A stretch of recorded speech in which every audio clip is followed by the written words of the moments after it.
अस्सलाम वालेकुम। तुम मखलूक की बातों और अंदाज़ों से डरना छोड़ दो।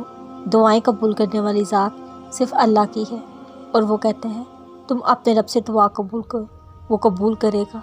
असबाब बनाने वाली ज़ात अल्लाह की है, तुम बस तवक्कल रखो और वो तुम्हारी आंखों से गिरते आंसू और दिल से निकली दुआओं को रद्द नहीं करेगा। अल्लाह इतना बेहतरीन फ़ैसला करेगा, तुम्हारा दिल राज़ी हो जाएगा और जिस दिन अल्लाह तुम्हारे दिल को मुतमिन करके सुकून दे देगा उस दिन तुम्हें अंदाज़ा होगा अल्लाह के फ़ैसले कितने बेहतरीन होते हैं। बस हम इंसान ही समझ नहीं होते जो जल्दबाजी और शिकवे करते हैं, ज़रा सी हालत को ख़राबी में मायूस हो जाते हैं, जबकि अल्लाह के लिए तो अपने बंदों के लिए बेहतरीन रास्ते बनाना ज़रा भी मुश्किल नहीं। तुम्हारे पास तो अल्लाह है, तुम्हारे हर गम दुख में तुम्हारे साथ। तुमने तो अल्लाह से दुआएं की हैं, तुमने तो अल्लाह पे यकीन रखा है। तुम क्यों मायूस हो? जो अल्लाह से यकीन से दुआ करते हैं फिर वो इस बात की परवाह नहीं करते उनके साथ क्या मामला होगा, क्योंकि वो जानते हैं अल्लाह जो करेगा उनके लिए बेहतरीन करेगा। तुम क्यों परेशान हो? तुम्हारा अल्लाह हर चीज़ पर कादिर है, वो तो बदतरीन को बेहतरीन से बदल सकता है। तुम यकीन रखना, वो यकीन वालों को मायूस नहीं करता।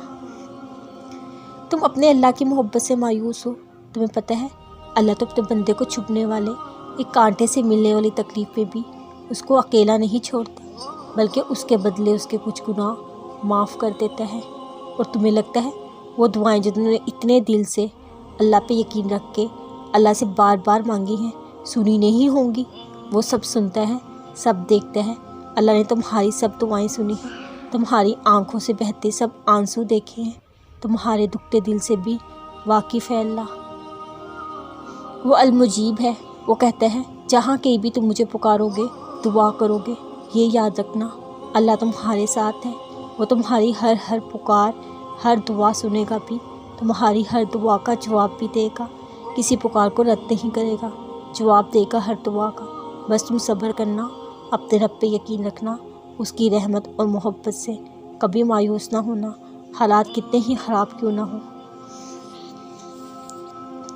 अल्लाह जानता है किस तरह आप सारा दिन में मुश्किल मुस्कुराते हुए गुजार कर रात की तन्हाई में ज़ब्त खो बैठते हैं। अल्लाह जानता है नमाज के दौरान अल्लाह की मौजूदगी का एहसास कैसे आपका सब्र छीन लेता है। आप बच्चों की तरह बलकने लगते हैं। उसने देखा है जब जब आपने बर्दाश्त से बाहर कैफियत को भी उसकी रज़ा की खातिर झीला है। उसने देखा है जब आपने बहुत कुछ कीमती कुर्बान किया है।